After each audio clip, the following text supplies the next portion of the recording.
Olá, família Pax, mais uma vez ao vivo aqui com vocês, hoje conversando com o nosso querido Alexandre Garzeri, ele que é mestre místico, estudioso, palestrante, autor da nossa querida Madras, editora, ele que entende tudo sobre as escolas iniciáticas. Gente, tava dando um baile aqui essa internet em mim hoje.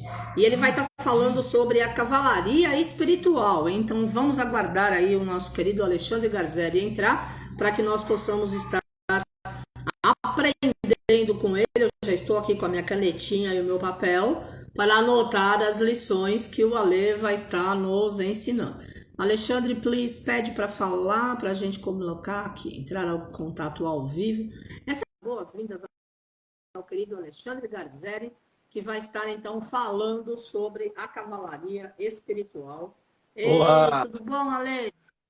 E, ó, 5 minutos essa coisa não funcionava. E eu, pelo amor de Deus. sim, eu até te liguei, mas Carmen, fica tranquila. Em primeiro lugar, boa tarde Ah, para tá você. desligado. Então, boa tarde para você, boa tarde para os amigos e amigas da família Pax Universal e tranquilidade plena, porque olha, Tá há bom. muitos anos, você sabe, eu estou envolvido com o ocultismo, mas eu já cheguei à conclusão de Sim. que os maiores mistérios hoje em dia são os da tecnologia. Fica tranquila que esses aí nem o ocultismo tem resposta para eles.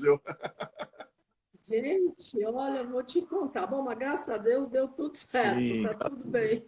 Muito bom, muito bom. Como é que estão os cursos de Wicca e dos Olha, arcanjos? ontem, né, para a gente, né, gerar um bom apetite nos amigos e amigas da Pax Universal, na turma de Wicca, que é uma antiga religião, uma filosofia de vida, uma sociedade secreta, dependendo da tradição que você faz parte, nós Aham. comentamos de um festival que ocorre sempre próximo de 21 de dezembro, e é o esplendor da luz, é a celebração da luz maior.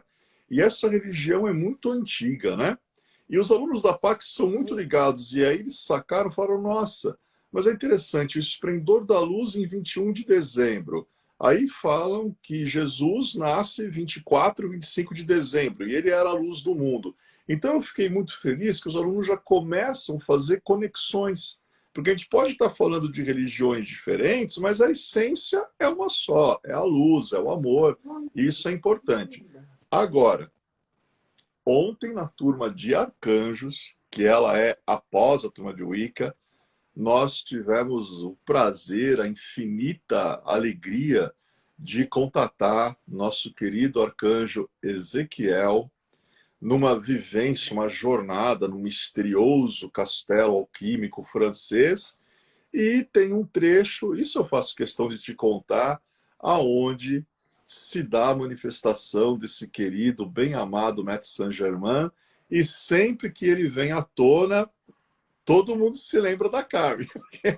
Então, os cursos estão maravilhosos e eu sou extremamente grato, Carmen, a você, sou muito grato aos alunos da Pax Universal, porque essa oportunidade que vocês me dão e dão para outros profissionais da casa também, de propagar a luz, de compartilhar ideias, isso é algo que não tem preço. Por mais vida que É. nós vivamos, né? Na verdade, quando você tem a oportunidade de compartilhar uma ideia, não tem preço que pague isso, né? Para que todos possam crescer em uníssono, todos possam evoluir suas consciências. Com uma alta invisibilidade, ela tem realmente esse plano para todo o planeta Terra, e eu te agradeço muito por poder estar participando um pouco disso. Imagina, eu que te agradeço por estar com a gente ao longo desses 30 anos, né? Estamos muito felizes pela parceria. E está sendo maravilhoso ter você aqui às segundas-feiras, dando tantas aulas maravilhosas, explicativas sobre assuntos importantíssimos, para que nós, nesse momento de transição planetária, possamos repensar mesmo os nossos valores, tomar melhores decisões e decidir como a gente quer viver, né? De forma mais É plena. verdade. E conhecimento é o maior tesouro que a gente tem. Porque quando nós conhecemos assuntos, principalmente no que diz respeito ao autoconhecimento, nós crescemos, nós evoluímos. E nesse momento de pandemia, não dá para congelar tudo, né? O ser humano precisa continuar Sim. crescendo, evoluindo. Então, eu que te Oh, agradeço muito pela obrigado. E parceria, pela amizade, pelo seu maravilhoso profissionalismo. E tamo Tamo junto. Olha aí, junto. ó, o Rodrigo Lima tá entrando. Lembranças, lembranças mega carinhosas dos tempos dos cursos sobre magia. Com você, e Aí, ó. RPG. Olha lá. Rodrigo Lima. Ele que é casado com a Marcela, é pai da Lorena, filho da Lúcia. Beijo pra family, Rodrigo. Ele fez todos os seus Ele cursos lá na fez. Pax, né? E E tem toda essa é energia. importante, Carmen, essa lembrança, porque eu e a Carmen, gente, nós estamos sempre conversando. Não tenham dúvida, algum projeto para os jovens vai se manifestar, porque é necessário, no mundo de Com hoje, certeza. falarmos Sim, sobre a luz desde a mais tenra idade. E esse grupo claro. de RPG, o grupo de adolescentes da Pax, só realmente quem viveu, quem estava naquela época, viu o que esse grupo produziu. Tanto que as pessoas até hoje falam do grupo e com uma gratidão. Então, não tenham Segura dúvida, 30 anos. é verdade, não tenham dúvida de que se manifestará. Eu creio, eu creio. Claro, não, vai se manifestar. E foi um marco, né, Ale? E olha, você que está nos assistindo hoje, ou vai assistir depois, que tem adolescente em casa, que tem sobrinho, neto, vizinho, parente, conhecido, coloca para estudar com o Alexandre, porque é uma formação de jovem e de adolescentes. Nesse mundo tão diferente que a gente está vivendo, com tantas aberrações e distrações, e com coisas superficiais, e caminhos que não levam a lugar nenhum, ele, pelo menos, ele educa a garotada, o adolescente, os jovens, a buscarem o aprimoramento do autoconhecimento através da magia da vida. A magia da vida é a sintonia com os seres da natureza e com o conhecimento de todas as grandes escolas iniciáticas. Então, é uma super bagagem, é uma preparação para a vida, além de fortalecer o caráter, né, a integridade e a forma de respeito mútuo e de todas as formas de vida. Não é isso, Ale? Perfeito, Eu sou muito grata a todo o seu trabalho maravilhoso com todas as crianças, adolescentes, com os adultos, com todo mundo, né? perfeito. Eu me recuso a crescer, por exemplo, né? Eu estou sempre tentando cultivar minha criança interna. E eu adoro que você trabalhe com os jovens, como eu tive uma formação muito rígida a nível familiar e também a nível espiritual, e, né, eu sou católica, na escola, etc. Graças a Deus, naquela época, não tinham essas aberrações e essas distrações que hoje em dia é tudo coisa que não leva para lugar nenhum. Então, se não existe uma base sólida, que o adolescente, que é criança, que o jovem escolha o que ele quer depois, como é que fica, né? Porque quem não é apresentado para as energias boas, nem sabe que elas existem. É verdade. Ele não pode. Quando você não tem. Conhecimento É verdade. Quando não você nada. não tem um discernimento, você está perdido no mundo, você fica confuso, porque você não consegue discernir o bem do mal, o certo do errado. E nos tempos de hoje, como a Carmen muito bem colocou, ter um filho é uma grande responsabilidade. E quando os filhos começam a crescer, os pais enfrentam uma competição muito desleal, porque eles até passam um bom exemplo, uma boa instrução em casa, só que quando você olha ao redor, quando você olha para a mídia, quando você olha para tanto mau exemplo, fica até meio desleal, né? Essa batalha na formação de um jovem com valores, com ideais, com caráter. Então, a gente, É, na Pax Universal, como a Carmen colocou, quem tem filho, quem tem sobrinho, quem tem neto, neta, gente, vamos começar a mentalizar, vamos começar a nos preparar para que a gente, em breve tempo, consigamos estabelecer um foco de luz, um nicho para o jovem na Pax Universal, que na verdade esse foco lá ele já existe. Eu costumo sempre dizer, Camilo, o foco existe porque esse caminho foi aberto. Então, claro. agora seria a versão aí 2.0, né? Seria aí o retorno desse de dinâmica para jovens aí, para adolescentes e para todo mundo, né? Que como a Carmen colocou, o importante é jamais deixar a criança interior morrer. Isso não pode acontecer nunca, porque quando acontece, a vida se torna cinza, os dias são sempre iguais, e aí nós temos existência, não temos uma vida, e na verdade isso ninguém quer, né? Com certeza. Maravilha. Pois é, mas então tá bom, vamos lá. Hoje você vai falar sobre a cavalaria espiritual. Vamos. Olha, Ah, olha, que nome! olha o tema, né? A cavalaria espiritual. Quando a gente fala, Carmen, em cavalaria, hoje em dia, a maioria das pessoas, primeiro, pensaria em exército, porque no exército existe a cavalaria. Mas algumas Verdade. pessoas iriam um pouco além e falariam: não, acho que ele está falando daqueles cavaleiros lá da época das cruzadas. Sim, existiram e continuam existindo as ordens cavaleirescas, né? Ordens dos cavaleiros aí. Temos a ordem dos pobres cavaleiros de Cristo do Templo de Salomão, que são os templários. Temos a ordem dos cavaleiros do Hospital de São João de Jerusalém, que são os hospitalários, hoje conhecida pelo nome de Ordem de Malta. Temos a ordem dos cavaleiros equestre dos cavaleiros do Santo Sepulcro de Jerusalém, que eles guardam os mistérios em torno do sepulcro do Mestre Jesus o Cristo. Então são ordens cavaleirescas. Mas algumas pessoas iriam um pouco além, e antes dessas ordens da cavalaria da Idade Média, a gente chega à mais emblemática expressão de cavalaria para o mundo ocidental, que é a cavalaria arturiana. Então, quando nós falamos das histórias sobre o rei Arthur, sobre Merlin, Camelot, Avalon, nós entendemos o seguinte: Camelot era o reino. Na árvore da vida da Cabala Hermética, a Séfira 10, que é a mais inferior de todas, a inferior, ela é chamada de Malkuth, o reino, que representa a Terra, o nosso plano material. Então, Camelot seria uma representação desse plano manifestado, desse plano material, o reino em que nós vivemos. Mas, no centro de Camelot, havia uma grande mesa redonda, onde se sentavam cavaleiros leais ao rei Arthur, os cavaleiros da Távola Redonda. E qual é a função do cavaleiro da Távola Redonda naquela época? Vamos lembrar que eles tinham tido conflitos com os saxões, tinham expulsado os saxões da Inglaterra, mas não é apenas você promover essa expulsão, depois você vai ter que estabelecer regra, lei, ordem, senão um reino não se sustenta. E os cavaleiros, Claro. eles eram responsáveis pela manutenção da ordem, pela manutenção da justiça. Então, a cavalaria arturiana, e por detrás dela estão os vultos de dois grandes mestres, mestre ascensionado Saint-Germain e mestre ascensionado Hermória, que atuaram, né, como Merlin, o druida Taliesin, que era o Merlin da Bretanha, e Moria atuou como o rei Arthur.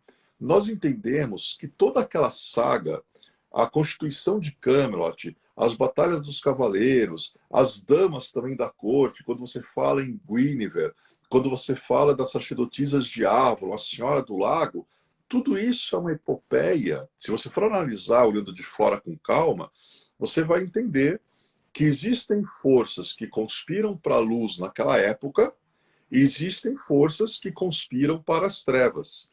E aí o gênero humano no meio, né, desse combate, e aí os cavaleiros se colocavam como o escudo protetor daqueles que não podiam se defender dos ataques, né, muitas vezes propagados aí por certas forças ou intenções trevosas. Então essa cavalaria arturiana, ela é emblemática, ela está no inconsciente coletivo do ocidental, mesmo pessoas que não conhecem muita história. Aqui no Ocidente, dificilmente alguém nunca ouviu falar do rei Arthur, alguém nunca ouviu falar do mago Merlin. Então são vultos muito importantes que fazem parte da história evolutiva do Ocidente. E essa cavalaria inspirada, a cavalaria arturiana, essa inspiração tem um momento que ela chega na Idade Média e ela vai inspirar também aquela cavalaria romântica, ela vai inspirar os cavaleiros da Idade Média e dentro do que a gente chama, Carmen, de espírito cavaleiresco. O que é o espírito cavaleiresco? Não importa se você é um cavaleiro templário ou se você é hospitalário ou se você é cavaleiro de Santiago de Compostela, ou cavaleiro do Santo Sepulcro. Se você é um cavaleiro, você precisa entender o espírito cavaleiresco que fala. Deve existir união entre o Ocidente e o Oriente, cada qual preservando sua individualidade, mas deve haver uma união para um compartilhar de religião, cultura, filosofia, ciência e arte. Então, quando esta união existe, o mundo ele cresce em uníssono e de forma harmônica. É claro que o Ocidente preserva sua individualidade, o Oriente também, mas não é por isso que não possam se unir e colaborar para a evolução do todo.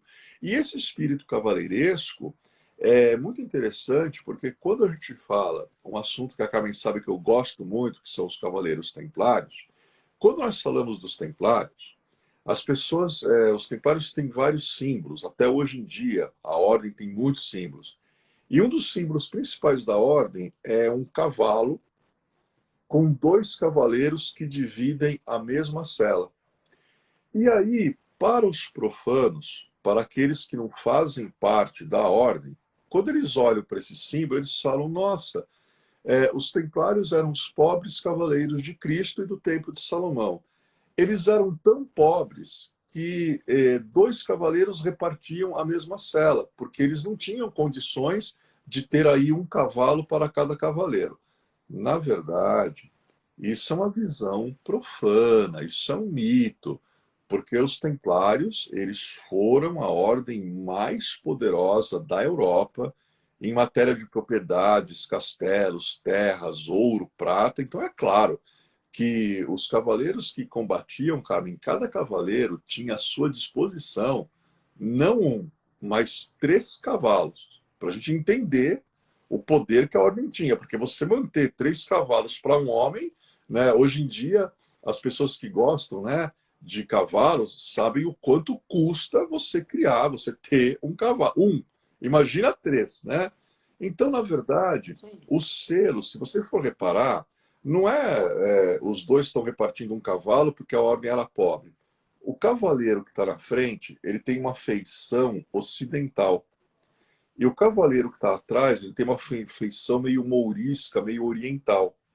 Então, isso quer dizer união do Ocidente com o Oriente para o crescimento de um planeta harmonioso, equilibrado e feliz no todo. Então, isso é interessante, que é um espírito cavaleiresco que até hoje os cavaleiros, a gente vive por esse espírito, a gente visa manifestar isso aqui na Terra, para que haja, como a Carmen colocou, mais paz entre as pessoas, mais concórdia, mais harmonia, mais empatia, né? Porque as pessoas olham os cavaleiros como guerreiros, né, e pensam: ah, esses cavaleiros são brigões. Não, na verdade, cavaleiro não é brigão, nem pode ser. Ele nem pode ser, porque ele precisa ter muito equilíbrio, harmonia, ele precisa estar centrado, porque você não vai colocar uma espada, que é a arma mais emblemática do cavaleiro, você não coloca uma espada nas mãos de alguém que não tenha equilíbrio emocional. Porque ou a pessoa vai se machucar, ou ela vai machucar quem está ao seu redor. Então a espada só era concedida quando se verificava que aquele cavaleiro tinha chegado em uma maturidade. Então, isso é o espírito cavaleiresco. Agora, o tema de hoje é a cavalaria espiritual.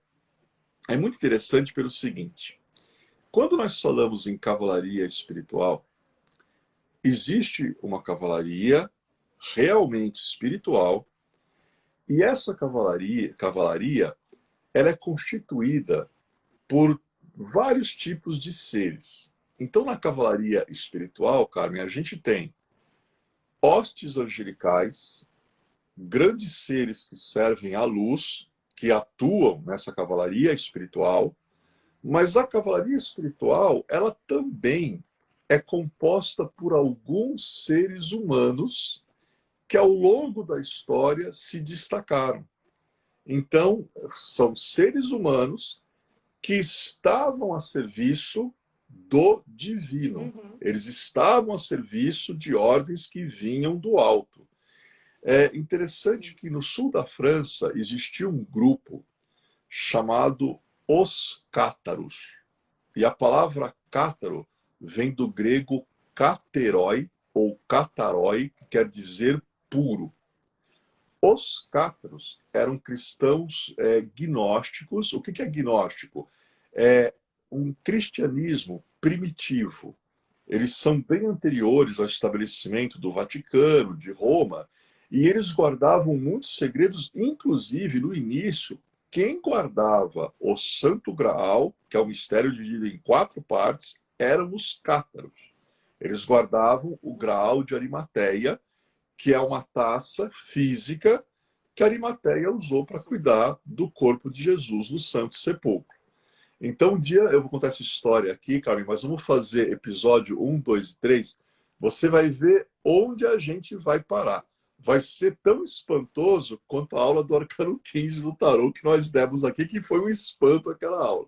Mas o mistério do Santo Graal, ele é um espanto. Por isso que a gente fala que é um mistério dividido em 4 partes. Até agora, só foi permitido para a humanidade conhecer a primeira e a segunda parte. A terceira e a quarta continuam veladas. E eu conheço a Carmen, já sei que ela está com a canetinha aí, registrando. Estou pronta, os mistérios do Santo Grau. Então, ela já está registrando tudo aí. Então, É claro, não sempre, tempo. sempre.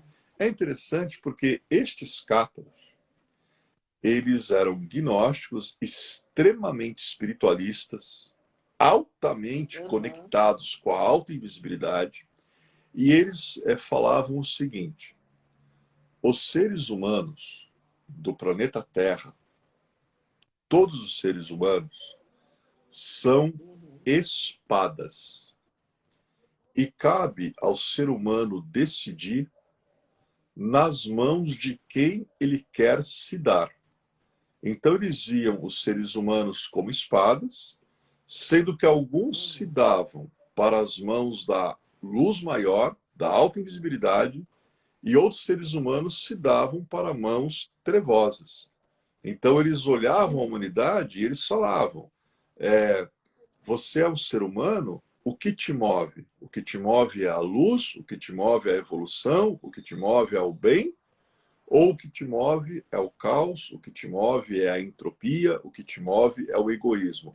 E isso, Carmen, a gente está falando, a época, o ápice deles, né? Se bem que eles foram perseguidos nessa época, foi de 1209 a 1244 na França.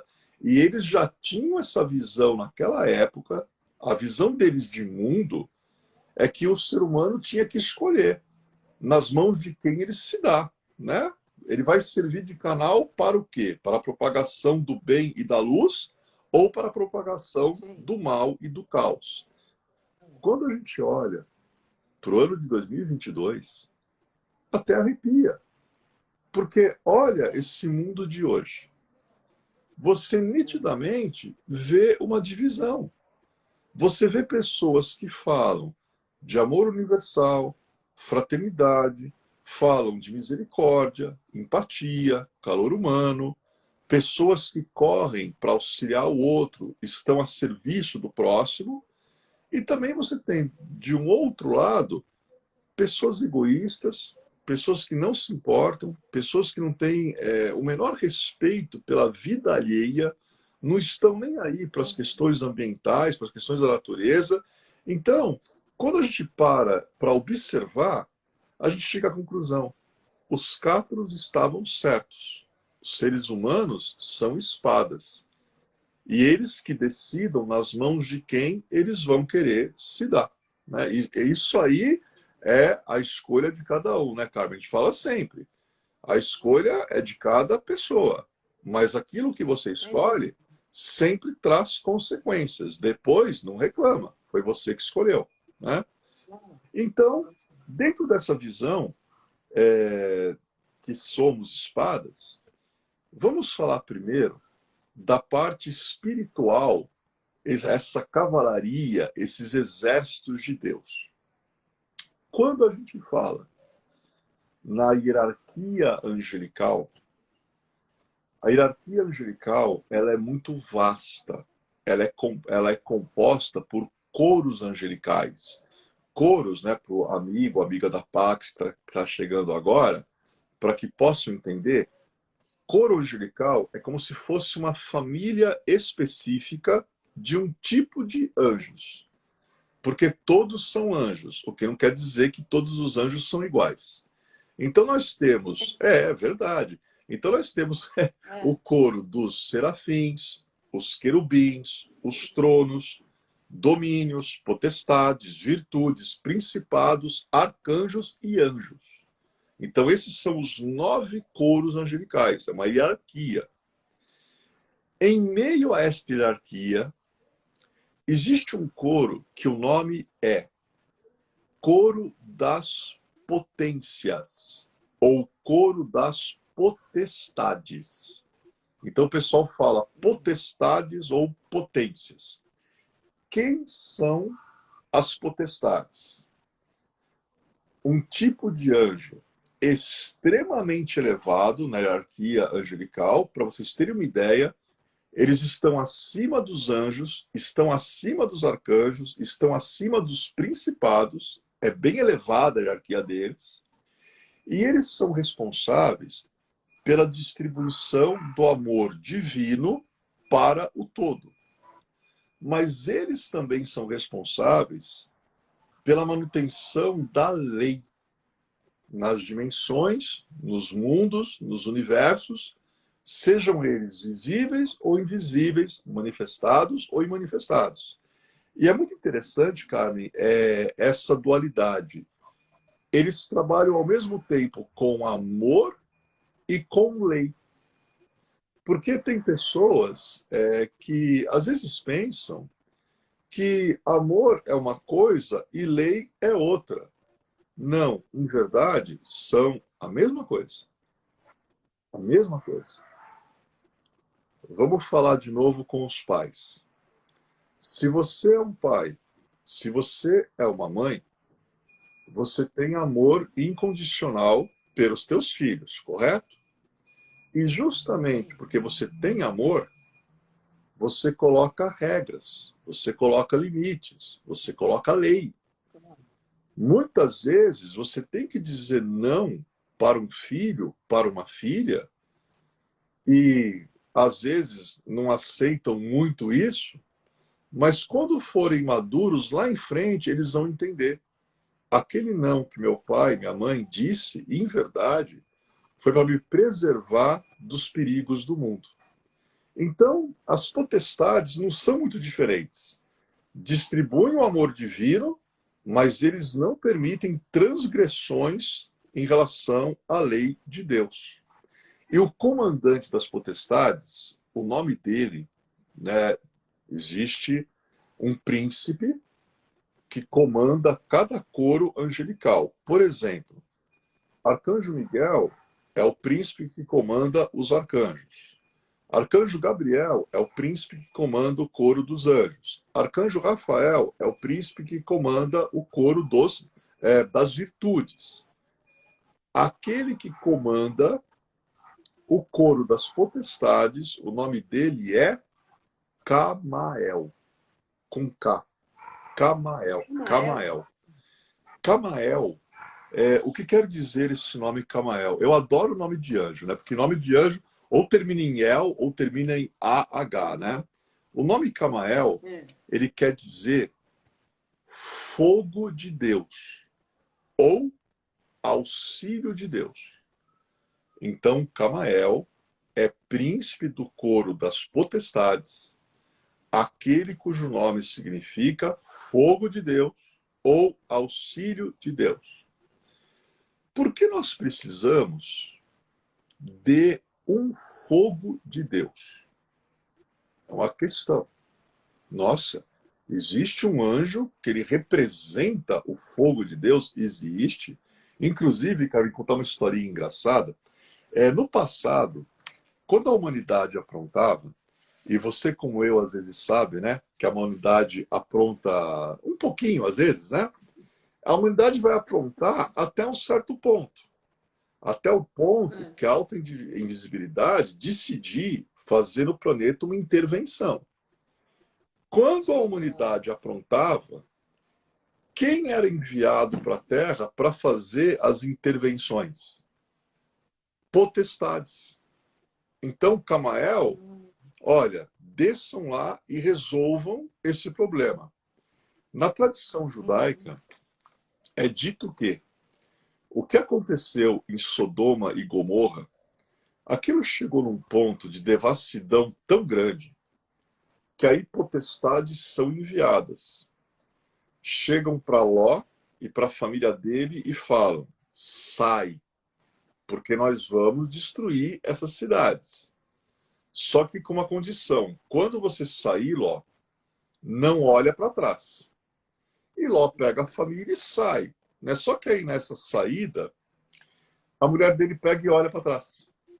E quando ela olha, ela se torna uma estátua de sal.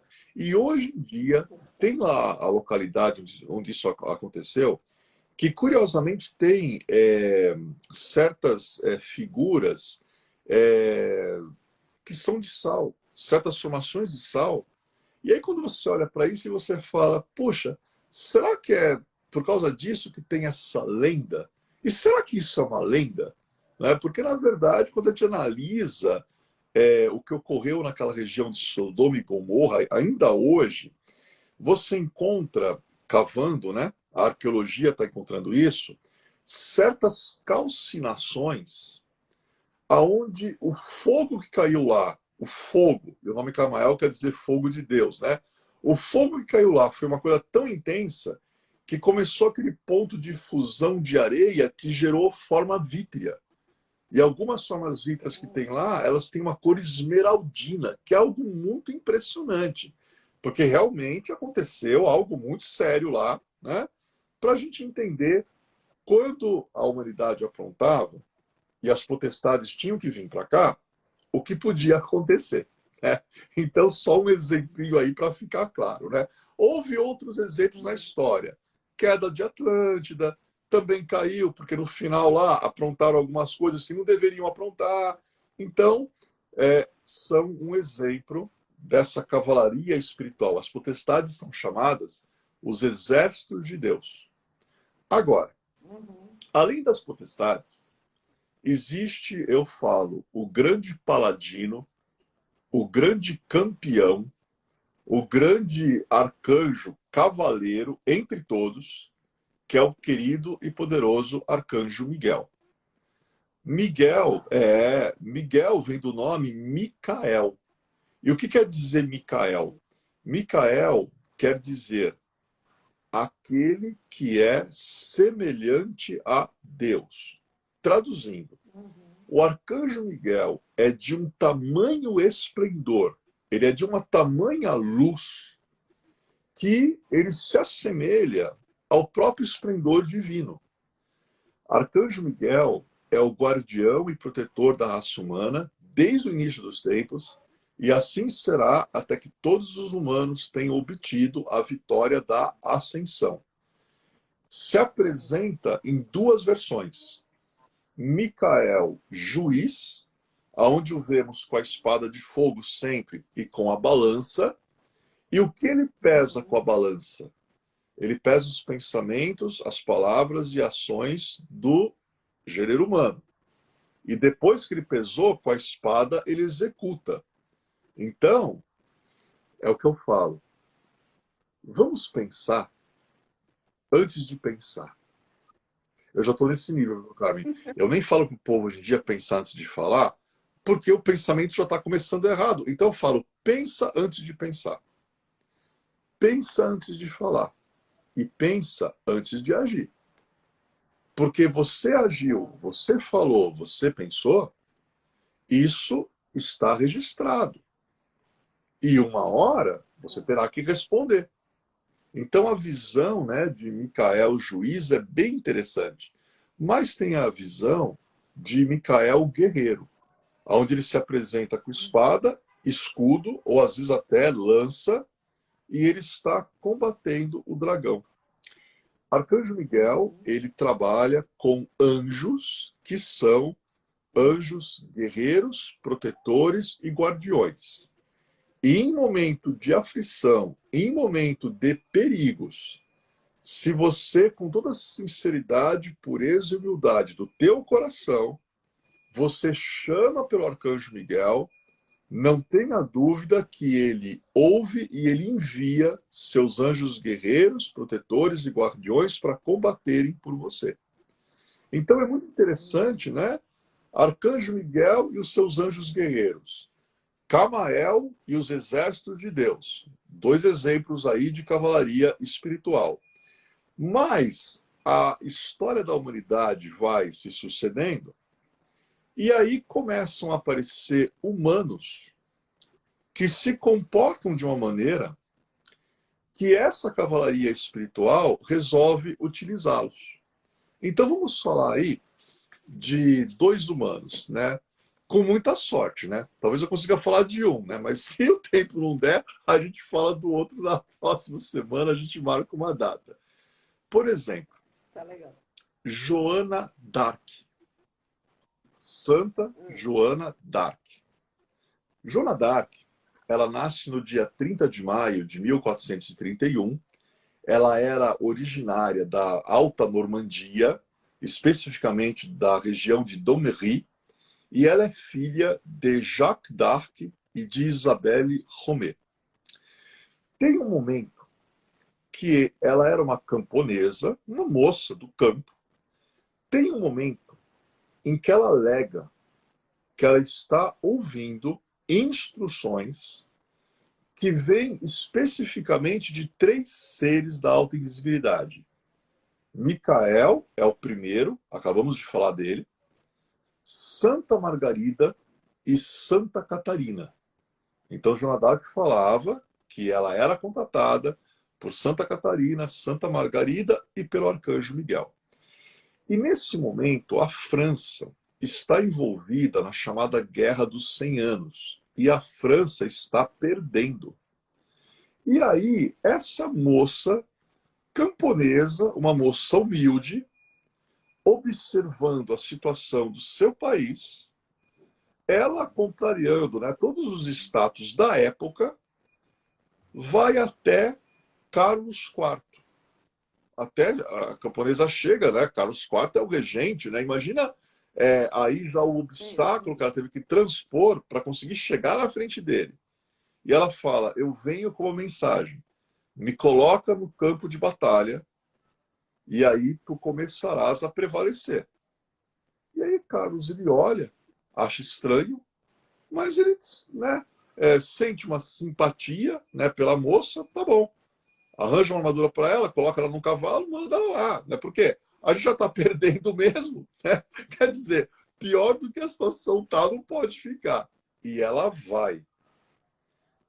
Carmen, em 9 dias, que Joana d'Arc se envolveu nessa batalha, nesses 9 dias eles mudaram momentaneamente a maré da guerra.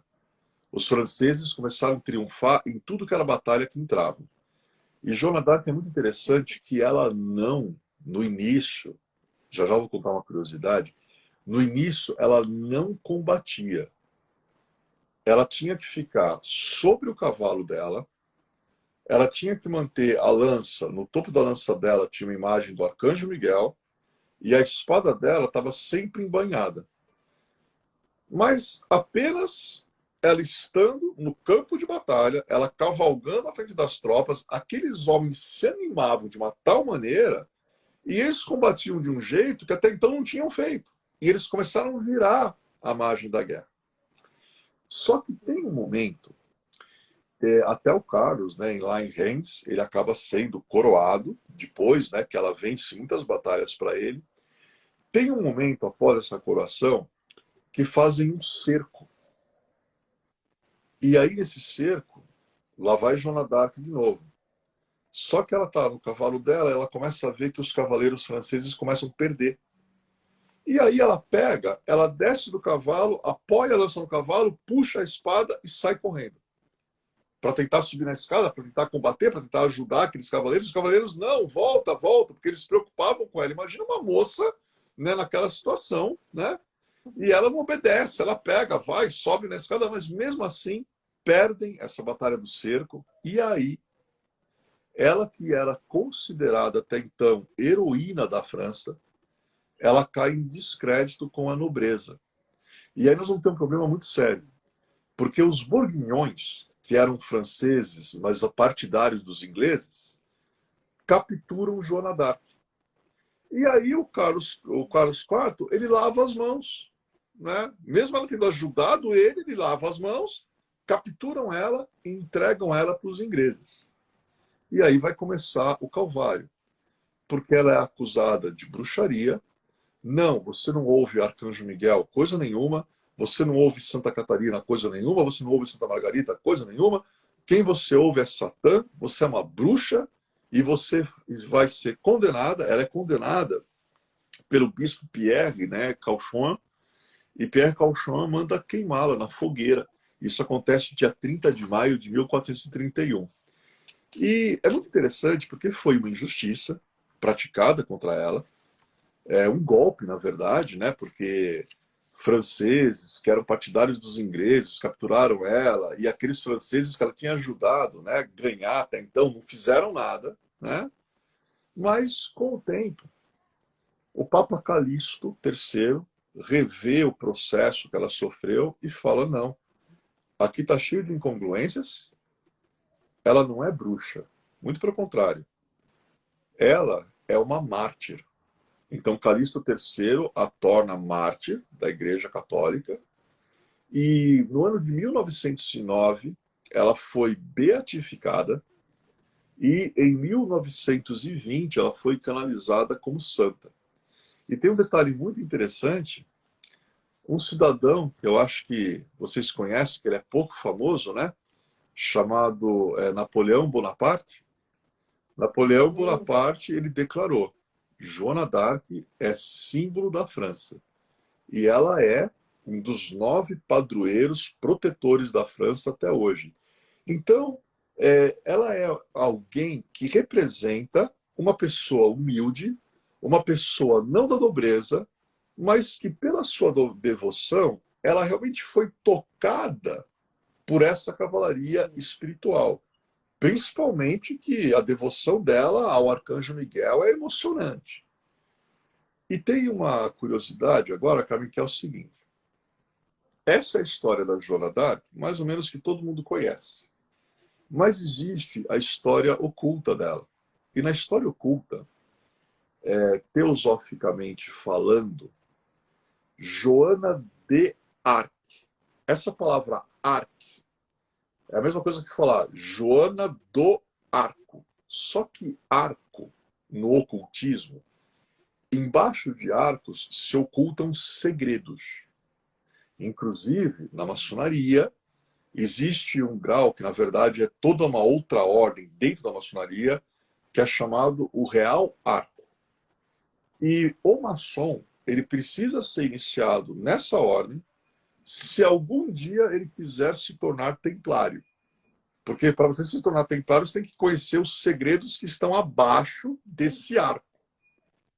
Esse abaixo do arco, num contexto teosófico, fala: Joana d'Arc, ela tinha uma conexão com os que vivem abaixo do arco. Traduzindo, com os que vivem em regiões intraterrenas.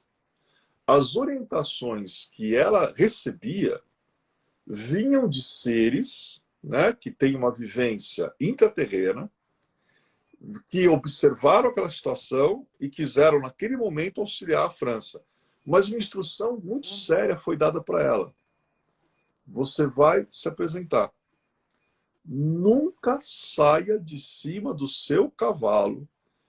Jamais deixe essa lança que te passamos com a imagem do Arcanjo Miguel inclinar. Tem que sempre manter reto. E nunca pense em puxar a espada da bainha. Curiosamente, no cerco, quando ela faz isso, os franceses começam a perder.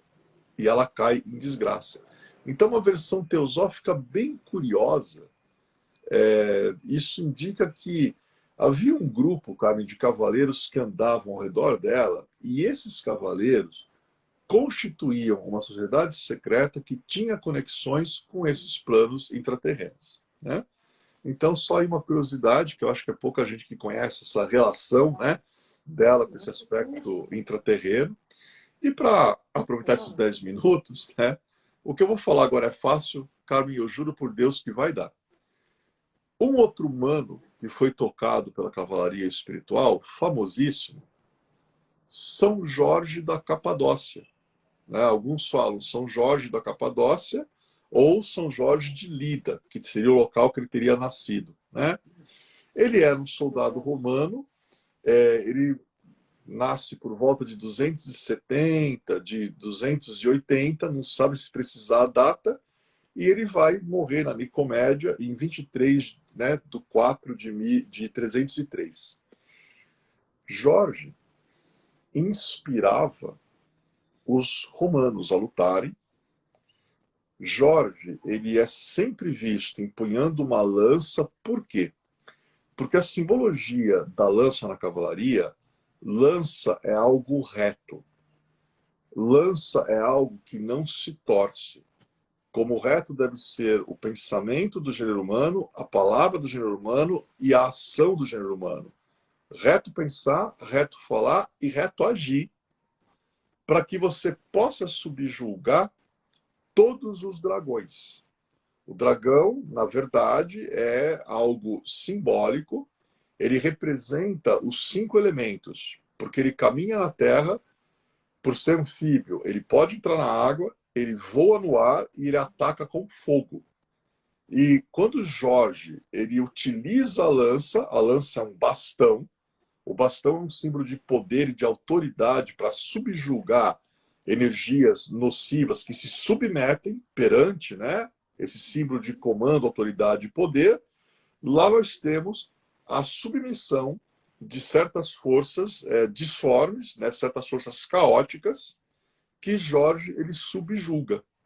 E Jorge é aquele que, na oração dele, eu estou armado com as armas de Jorge. Aqui no Brasil, quando você fala no candomblé, quando você fala na Umbanda, São Jorge foi sincretizado com Ogum, que é o orixá guerreiro que vence demandas, que abre caminhos.